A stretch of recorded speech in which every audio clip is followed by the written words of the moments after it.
নমস্কার বন্ধু, আমি Malay Mukhopadhyay, confederation of state government employees. বন্ধু, আপনারা নিশ্চয়ই এতক্ষণে অবগত হয়েছেন যে আগামী 7ই মে 2025 বুধবার মহামান্য সুপ্রিম কোর্টে ডিএ মামলাটি 18তম বার হিসাবে উঠতে চলেছে। 3 জাজেস বেঞ্চ, মাননীয় বিচারপতি বিক্রম নাথ, মাননীয় বিচারপতি সঞ্জয় কারোল আর মাননীয় বিচারপতি সন্দীপ মেহতার বেঞ্চে। আপনারা জানেন যে ডিএ মামলাটি বহুদিন ধরে আমাদের দেশের সর্ববৃহৎ যে আদালত মহামান্য সুপ্রিম কোর্টে দর্জ হয়ে আছে। মানে মামলাটি উঠছে না যে তা না, মামলা উঠছে, মামলা সিরিয়াল পর্যন্ত বহুবার এসছে, কিন্তু মামলাটি শোনা হয়নি। ইতিমধ্যে দুটো বেঞ্চের ইতি ঘটেছে। 3য় নম্বর বেঞ্চ, যেই বেঞ্চে আমরা অনেকটা আশার আলো দেখেছিলাম, গত 25শে মার্চ 2025 সেখানে মাননীয় সঞ্জয় কারোল এবং মাননীয় বিচারপতি মনোজ মিশ্রের বেঞ্চে 44 নম্বরে মামলাটি উঠেছিল।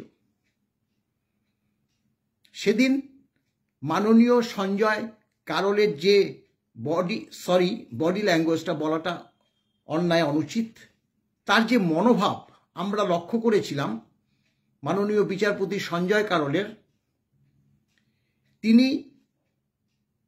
কি বলেছিলেন সেটা আমি এর আগের ভিডিওতেও আমি প্রকাশ করেছি।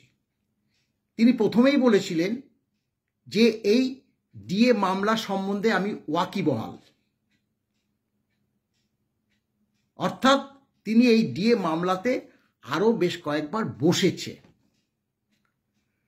এবং তিনি বলেছে এই মামলাটি আমি আগামী, প্রথমে তিনি 14 তারিখ বলেছিলেন, 15 তারিখ, 14-15 আমাদের এই রাজ্যে একটা উৎসব আপনারা জানেন, সেক্ষেত্রে পরবর্তীকালে 22 তারিখ 22/4/2025 ডেটটা ফিক্সড করে দেয় মাননীয় সঞ্জয় কারোলেরই বেঞ্চ। এটা সকলেরই জানা আছে। এবার দেখুন, এই যে মাননীয় সঞ্জয় কারোল, বিচারপতি মাননীয় সঞ্জয় কারোল, তিনি কেন বললেন যে এই ডিএ মামলা সম্পর্কে আমরা ওয়াকিবহাল? কারণ আপনারা সকলেই জানেন 28শে নভেম্বর 2022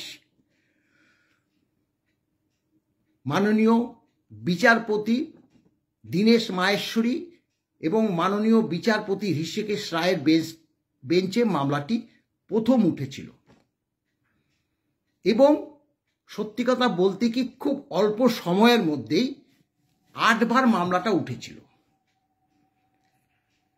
অল্প সময় কার না, মাননীয় বিচারপতি দীনেশ মাহেশ্বরীর কথা বলছি। মাননীয় বিচারপতি দীনেশ মাহেশ্বরী গত মে 23 সালের মে মাসে তিনি অবসর গ্রহণ করেছেন। তাহলে 28শে নভেম্বর 2022 থেকে তিনি 28/4/2023 আমরা হিসাব করেছি 6 মাসের মতো, তাতে 8 বার মামলাটা উঠেছে। এবং সত্যি কথা বলতে কি, ওই যে 28/4/2023 মাননীয় দীনেশ মাহেশ্বরীর সঙ্গে মাননীয় বিচারপতি এই সঞ্জয় কারোল মহাশয় উপস্থিত ছিলেন। অর্থাৎ তিনি হয়তো নজরে রেখেছেন যে 8 বার মামলাটা উঠল, তিনি এরপরে আর মামলায় অংশগ্রহণ করতে পারবেন না। কারণ 28/4/2023 যখনও তিনি মামলাটা শুনলেন না, নিশ্চয়ই তার বোধহয় 15ই মে 2023 অবসর গ্রহণের তারিখ ছিলেন, তিনি অবসর নেবে, কিন্তু মামলাটা শোনা হয়নি। তার সাক্ষী ছিলেন মাননীয় বিচারপতি সঞ্জয় কারোল মহাশয়। পরবর্তীকালে এই যে দীনেশ মাহেশ্বরীর সঙ্গে যিনি দ্বিতীয়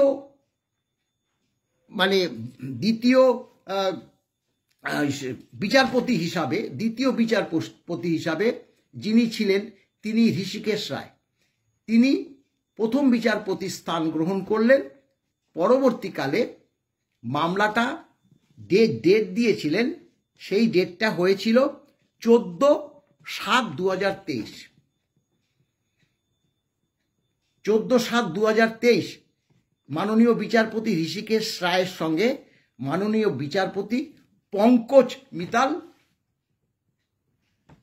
দ্বিতীয় সহযোগী বিচারক ছিলেন। সেই দিন সরকারি অ্যাডভোকেট তিনি বললেন যে মামলাটা এক্সটেন্সিভ হিয়ারিং পর্যায়ে রাখুন, কারণ এটা বিস্তৃত শুনানির দরকার। মাননীয় ঋষিকেশ রায় সেটা অ্যাকসেপ্ট করলেন। এই ঋষিকেশ রায়ের সঙ্গে সেই সময় ছিলেন যে পঙ্কজ মিতাল ছিলেন, সেটার অর্ডারও হয়েছিল এক্সটেন্সিভ হিয়ারিং হবে এবং সেটা হবে 3/11/23। 3/11/23 এক্সটেন্সিভ হিয়ারিং 3/11/23 মামলা উঠল এবং সেখানে এই ঋষিকেশ রায়ের সঙ্গে মাননীয় বিচারপতি সঞ্জয় কারোল উপস্থিত ছিল। তিনি তো অর্ডারটা দেখেছে, ওখানে তো অর্ডারটা থাকে, ফাইলের মধ্যে অর্ডার থাকে।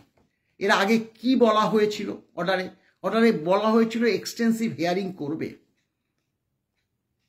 কিন্তু না, ধারে কাছেও গেল না। এক্সটেন্সিভ হিয়ারিং এর ধারে কাছেও গেল না, মামলাটা শুনলই না। অর্থাৎ মামলাটা যে শোনা হলো না, মাননীয় বিচারপতি সঞ্জয় কারোল কিন্তু শুনল, কিন্তু এক্সটেন্সিভ হিয়ারিং এর অর্ডার করেছিল এর আগের সময়। স্বাভাবিকভাবে তারপরে মামলা যথারীতি উঠছে তো হচ্ছে না, হচ্ছে না, একদম পরবর্তীকালে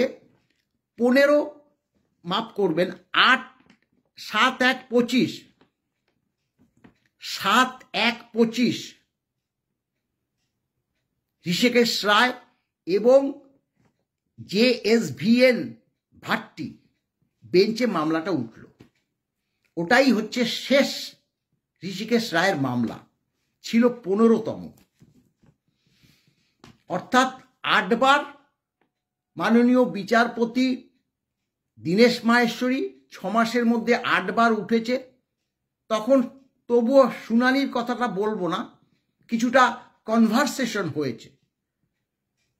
সরকারি অ্যাডভোকেট তার কাছে জানতে চেয়েছে কেন ডিএ দিচ্ছেন না, অনেক টাকা খরচ, 41,000 কোটি টাকা খরচ, 3,19,000 কর্মচারীকে দিতে হবে, কেন্দ্রীয় সরকার টাকা দেয় না, এই নানাবিধ, যার সঙ্গে সত্যি কথা বলতে এসএলপির কোনো সংযোগ নেই। কিন্তু মামলাটা কিন্তু শুনে কিন্তু কিছু একটা করতে পারতো, নয় অ্যাডমিশন হতো, নাহলে ডিসমিস হতো। অ্যাডমিশন স্টেজে তো মামলাটা ছিল, কিন্তু হয়নি। ঋষিকেশ রায় 7/1/25 তার শেষ শুনানির জন্য তিনি এসে উপস্থিত হলেন। ঋষিকেশ রায়ের সঙ্গে ছিলেন ওই JSVN ভাট্টি। সেই দিনও না শুনে তিনি রিটায়ার করবেন ওই জানুয়ারি মাসের, 25 সালের 31শে জানুয়ারি রিটায়ার করবেন। তিনি 3 মাস ডিএ মামলাটিকে পিছিয়ে উঠে চলে গেল। অর্থাৎ তার কাজ শেষ,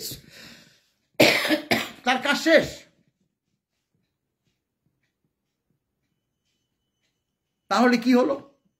অর্থাৎ এই যে এখানে ডিউরেশন প্রায় 18-19 মাস, তিনি 7টা মামলা ডেট পেয়ে 18-19 মাস সময় অতিবাহিত করেছে।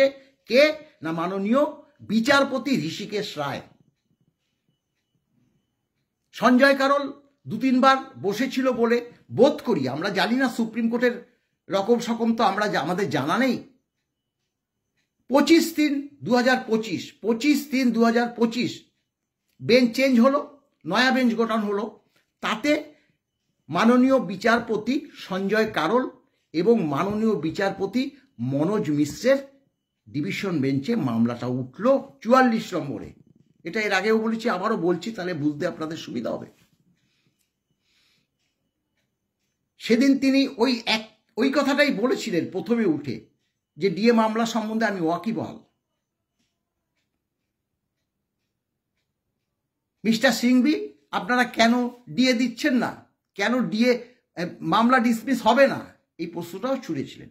সেই আবার একই কথা, 40,000 কোটি টাকা খরচ হবে, কেন্দ্রীয় সরকার টাকা দেয় না।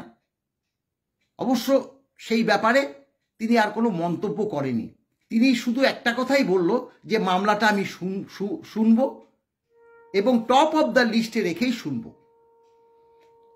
তখন এই যে ডেটটা নিয়ে, যেটা আমি আগেও বলেছি, হ্যাঁ, মাননীয় বিকাশবাবু বলেছিলেন যে 10 তারিখের পরে মামলাটা যাতে শোনা হয়। সেটা শুধু বিকাশবাবুর তার ব্যক্তিগত কাজ থাকতেই পারে, সবাই তা কাজতে পারে। এবং আমরা বিকাশবাবুর সঙ্গে গিয়ে বলেছি, বিকাশবাবু বলেছিল যে এবার মামলাটা শুনবে। আমরা মামলাটা শুনবে, কিন্তু পরবর্তী দিনে শুনবে। আজকে 44 নম্বর আছে লাস্ট, সেটা শুনবে না।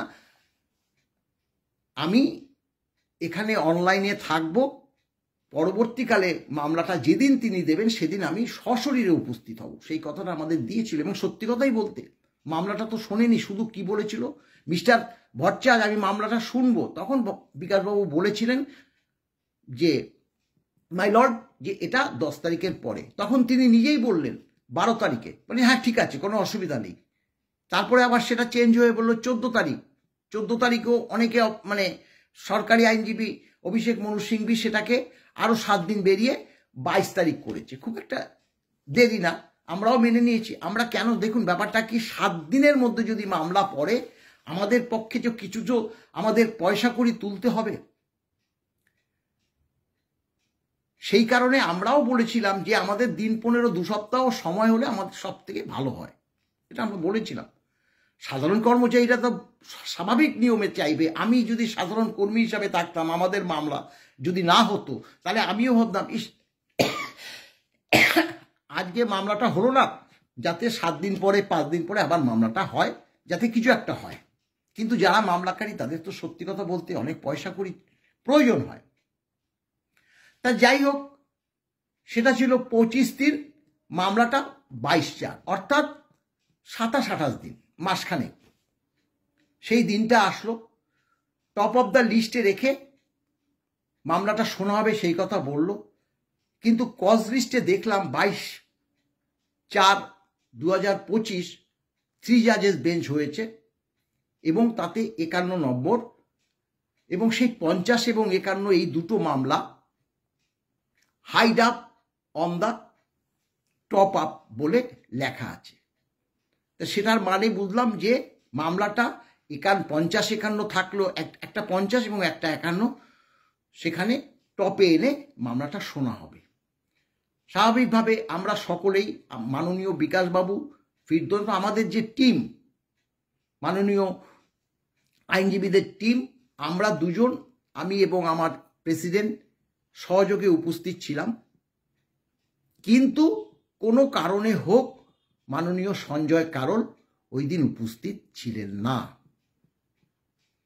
ফলে ডিভিশন বেঞ্চ হিসাবে মামলাটা চলেছে 1 থেকে, তাতে 41 নম্বর পর্যন্ত মামলা উঠে সেখানে শেষ হয়ে গেছে। আমরা ভিতরে ছিলাম, আমরা দেখেছি, আমরা যে মামলা যে চলছিল তাতে 2জন মাননীয় বিচারপতিকে আমরা দেখেছি। তাতে মাননীয় বিচারপতি বিক্রম নাথ, আমাদের মনে হয়েছে যে তিনি বিচারপতি হিসাবে ভালোই বলবো। সেক্ষেত্রে 3 জাজেস বেঞ্চ হয়েছে। আগামী 7ই মে 2025 মামলাটা সেকেন্ড ম্যান হিসাবে আছে মাননীয় বিচারপতি সঞ্জয় কারোল। এখন 2 নম্বর মামলাটা উঠবে, অবশ্যই উঠবে। কিন্তু আমরা দেখুন, সত্যি কথা বলতে কি, বহুবার আমরা দেখেছি বহু কর্মচারী এবার যে মন্তব্যগুলো হয়েছে, না বিরূপ মন্তব্য হয় বলে আমাদের কিন্তু কোনো অসুবিধা নেই, এটা স্বাভাবিক। আমরা যদি হতাশায় ভুগি তাহলে এই মামলা সত্যি কথা বলতে কি 22 সাল থেকে 2025 মে মাস 17-18 বার মামলাটা উঠেছে। আমরা মামলা চালাতে পারতাম না, আমরা ধৈর্যচ্যুত হতাম, আমরা হতাশায় জর্জরিত হতাম, মামলা আমরা ছেড়ে দিয়ে চলে আসতাম। যেটা এই রাজ্যের রাজ্য সরকার তথা মুখ্যমন্ত্রী মাননীয়ার উদ্দেশ্যই এটা, যেমনভাবে হোক মামলাটাকে দীর্ঘ থেকে দীর্ঘতর করো, এবং তাতে সফলতা পেয়েছে। আমরা মনে করি সফলতা পেয়েছে। না একটা অ্যাডমিশন স্টেজে মামলা 16-17 বার উঠবে, মামলাটা শুনবে না?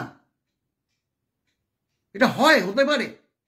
দিনের পর দিন আমরা চিঠি দিয়েছি প্রধান বিচারপতি মাননীয় চন্দ্রচূড় মহাশয় যখন ছিলেন তার কাছে, মাননীয় প্রধান বিচারপতি খান্না মহাশয়ের কাছেও আমাদের অনেকবার চিঠি গেছে যে যাতে মামলাটা শোনা হয়। এরপর মাননীয় বিচারপতি সঞ্জয় কারো এবং মাননীয় বিচারপতি মনোজ মিশ্রের বেঞ্চে যে আমরা আশার আলো দেখতে পেয়েছি, সেই আশার আলো আগামী 7 তারিখে যাতে সেটা হয়, সেই আশা রেখেই আজকে আমি আমার বক্তব্য শেষ করছি।